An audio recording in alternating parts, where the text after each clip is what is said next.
चैत्र मास की 10वीं तिथि को दशा माता का पर्व मनाया जाता है। इस दिन दशा माता की कथा पढ़ने से 10 गुना अधिक फल मिलता है।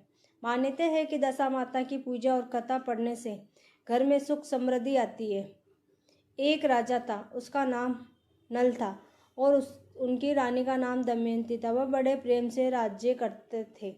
एक ब्राह्मणी रानी के पास आई। उसने गले में पीला डोरा बांधा था। रानी ने डोरा देखकर उनसे डोरे के बारे में पूछा तो वह बोली, डोरा दशा माता का है, पहनने से सुख संपत्ति अन्न धन घर में आती है। उसने रानी को भी एक डोरा दे दिया। रानी ने गले में डोरा बांधा। देख, राजा नल ने उसके बारे में पूछा। रानी ने सारी बात बता दी। राजा बोले, तुम्हें किस चीज़ की कमी है? इस डोरे को तोड़कर फेंक दो। रानी ने देवी का आशीर्वाद कहकर उसे तोड़ने से मना कर दिया, पर राजा ने डोरा तोड़कर फेंक दिया। रानी बोली, राजन, ये आपने ठीक नहीं किया है। इसके बाद उस रात राजा के स्वप्न में 2 स्त्रियां आई। उन दोनों में से एक स्त्री बोली, राजा, मैं यहाँ से जा रही हूँ। दूसरी स्त्री बोली, राजा, मैं तेरे घर आ रही हूँ। राजा को लगातार ये सपना 10 से 12 दिनों तक आया। रोजाना ऐसा सपना आने से राजा उदास रहने लगा। रानी ने उदासी का कारण पूछा तो राजा ने स्वप्न की बात बता दी। रानी ने राजा से उन दोनों स्त्रियों का नाम पूछने को कहा। तब राजा ने उनसे उनके नाम पूछे तो जाने वाली स्त्री ने अपना नाम लक्ष्मी तथा आने वाली स्त्री ने दरिद्रता बताया। लक्ष्मी के जाते ही सब सोना चांदी मिट्टी में हो गया। रानी सहायता के लिए अपनी सखियों के पास गई, लेकिन रानी का बुरा हाल देखकर कोई भी उनसे नहीं बोला। दुखी मन से राजा रानी 5 बरस के राजकुंवर के साथ जंगल में कंदमूल खाकर अपने दिन बिताने लगे। चलते चलते राजकुंवर को भूख लगी तो रानी ने कहा, यहाँ पास ही एक मालन रहती है जो मुझे फूलों की माला देकर जाती थी। उनसे थोड़ा छाछ दही मांग लाओ। राजा मालन के घर गया।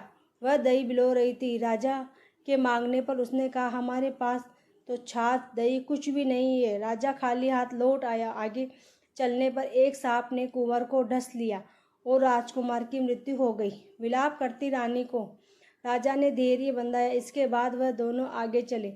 राजा 2 तितर मार लाया। दशा की कृपा जिस पर हो जाए उसका जीवन बदल जाता है। अगर आप भी चाहते हैं कि माता की ऐसी ही चमत्कारी कथाएं आप तक पहुंचती रहे तो हमारे चैनल को सब्सक्राइब करके भक्ति परिवार का हिस्सा बन जाए। बुने हुए तितर भी उड़ गए। उधर राजा स्नान कर धोती सुखा रहा था कि धोती उड़ गई।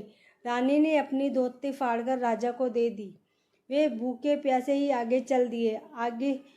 कुछ आगे चलकर राजा के दोस्त का घर आया। वहां जाकर उसने मित्र को अपने आने की सूचना दी। मित्र ने दोनों को एक कमरे में ठहराया। वह मित्र ने लोहे के औजार आदि रखे हुए थे। देव योग से वे सारे औजार धरती में समा गए। चोरी का दोष लगने के कारण वे दोनों रातों रात वहां से भाग गए। आगे चलकर राजा की बहन का घर आया। बहन ने अपने एक पुराने महल में राजा और रानी के रहने की व्यवस्था की। सोने के थाल में उन्होंने भोजन भेजा, पर थाली मिट्टी में बदल गई। राजा बड़ा लज्जित हुआ। थाल को वहीं गाड़कर दोनों फिर चल पड़े। आगे चलकर एक साहूकार का घर आया। वह साहूकार राजा के राज्य में व्यापार करने के लिए जाता था। साहूकार ने भी राजा को ठहरने के लिए पुरानी हवेली में सारी व्यवस्था कर दी। पुरानी हवेली में साहूकार की लड़की का हीरो का हार लटका हुआ था। पास ही दीवार पर एक मोर अंकित था। वह मोर ही हार निगलने लगा। यह देखकर राजा रानी वहां से भी चले गए।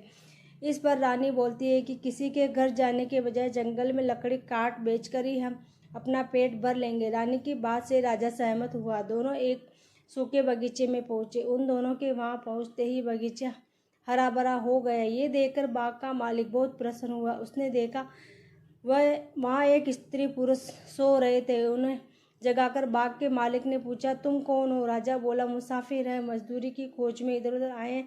यदि तुम रखो तो यही हम मेहनत मजदूरी करके पेट पाल लेंगे। इसके बाद बगीचे के मालिक ने उन्हें अपना यहाँ नौकरी पर रख लिया। एक दिन बाग की मालकिन भी सपंदा देवी की कथा सुन डोरा ले रही थी।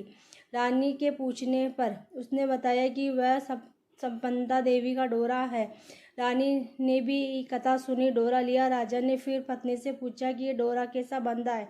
तो रानी बोली, ये वही डोरा है जिसे आपने एक बार तोड़कर फेंक दिया था और इसका अपमान किया था, इसी कारण संपदा देवी हम पर नाराज है। रानी फिर बोली, यदि संपदा माँ सच्ची है तो हमारे पहले के दिन लौट आएंगे। उसी रात राजा को पहले की तरह स्वप्न आया। एक स्त्री कह रही, मैं जा रही हूँ, दूसरी कह रही है, राजा मैं वापस आ रही हूँ। राजा ने दोनों के नाम पूछे तो आने वाली ने अपना नाम लक्ष्मी और जाने वाली ने दरिद्रता बताया। राजा ने लक्ष्मी से पूछा, अब जाओगी तो नहीं? लक्ष्मी बोली, यदि तुम्हारी पत्नी संपदा जी का डोरा लेकर कथा सुनती रहेगी तो मैं नहीं जाऊंगी, यदि तुम डोरा तोड़ दोगे तो मैं वापस चली जाऊंगी। बाग दमयंती हार गूंथ कर देती। हार देखकर रानी बड़ी प्रसन्न हुई। उसने पूछा कि हार किसने बनाया? तो मालन ने कहा, कोई पति पत्नी बाग में मजदूर करते, उन्होंने ही बनाया है। रानी ने मालन को दोनों परदेशियों का नाम पूछने को कहा। उन्होंने अपना नाम नल दमयंती बता दिया। मालन दोनों से क्षमा याचना करने लगी। राजा ने उनसे कहा, इसमें तुम्हारा क्या दोष? हमारे दिन ही खराब थे। अब दोनों अपने राजमहल की तरफ चले। राह में साहूकार का घर आया। दोनों वहाँ साहूकार के पास गए। साहूकार ने नई हवेली में उनके ठहरने का प्रबंध किया तो राजा बोला, मैं तो पुरानी हवेली में ही ठहरूंगा। वहाँ साहूकार ने देखा दीवार पर चित्रित मोर नौलख का हार उगल रहा था। साहूकार ने राजा के पैर पकड़ लिए। राजा ने कहा, दोस्त तुम्हारा नहीं, मेरे दिन ही बुरे थे। राजा आगे चलकर बहन के घर पहुंचा। बहन ने नए महल में ही रहने की जिद की। जैसे ही उसके पैरों के नीचे की धरती खोदी तो हीरों से जड़ित थाल वहां से निकल आया। राजा ने बहन को वह थाल भेंट स्वरूप दिया। राजा आगे चल मित्र के घर पहुंचे तो उसने नए मकान में ठहरने की व्यवस्था की, पर राजा पुराने कमरे में ही ठहरा। वहीं मित्र के लोहे के औजार मिल गए। आगे चले तो नदी किनारे जहाँ राजा की धोती उड़ गई थी, वहाँ एक वृक्ष से लटकी हुई थी। वहाँ नहा धोकर धोती पहने राजा आगे चला तो देखा कि कुंवर खेल रहा था। माँ बाप को देखकर उसने उनके पैर छुए। नगर में पहुंचकर राजा की मालन दूध लेकर आई तो राजा बोला, आज दूध लेकर आ रही है, उस दिन छाछ के लिए मना कर दिया था। रानी ने राजा से कहा, वह तो तुम्हारे बुरे दिनों का प्रभाव था। इसके बाद दोनों वहां से अपने महल की तरफ गए। रानी की सखियां धन दाने से भरे थाल लिए गीत गाती आई। नौकर चाकर सब पहले के समान ही आ गए। दशा माता के डोरे का प्रभाव से ही उनको यह सब प्राप्त हुआ। इसलिए सभी को श्रद्धापूर्वक माँ दशा माता की पूजा करनी चाहिए और स्त्रियों को कथा पूजन कर डोरा धारण करना चाहिए। हमारे चैनल को अभी सब्सक्राइब कर लीजिए और वीडियो को लाइक जरूर करिए। माता आपकी हर मनोकामना पूरी करे। कमेंट में जय माता दी जरूर लिखें। धन्यवाद।